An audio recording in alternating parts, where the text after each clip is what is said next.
भगवान शिव की पुत्री अशोक सुंदरी के जन्म और विवाह की कहानी।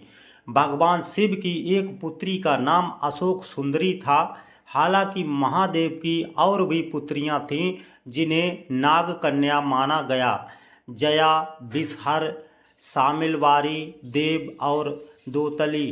अशोक सुंदरी को भगवान शिव और पार्वती की पुत्री बताया गया, इसीलिए वह गणेश जी की बहन हैं। इनका विवाह राजा नहुष से हुआ था।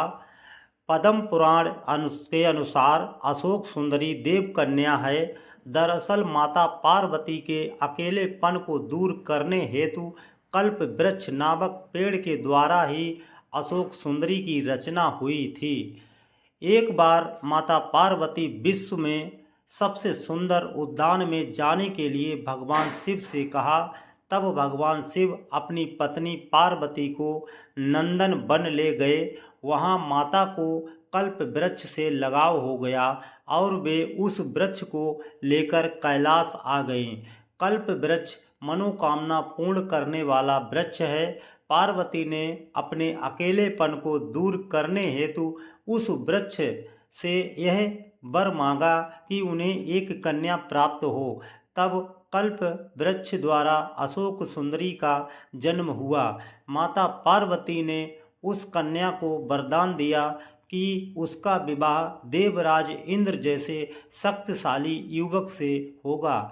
इसी वरदान के असर के कारण एक बार अशोक सुंदरी अपनी दासियों के साथ नंदन वन में विचरण कर रही थीं।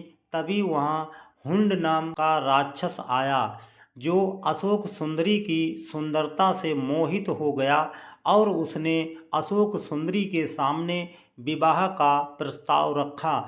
लेकिन अशोक सुंदरी ने अपने वरदान और विवाह के बारे में बताया कि उनका विवाह नहुष से ही होगा। यह सुनकर राक्षस ने कहा कि वह नहुष को मार डालेगा।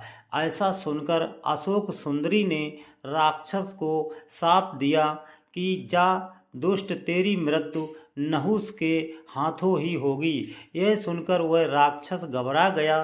तब उसने राजकुमार नहुष का अपहरण कर लिया। लेकिन नहुष को राक्षस हुंड की एक दासी ने बचा लिया।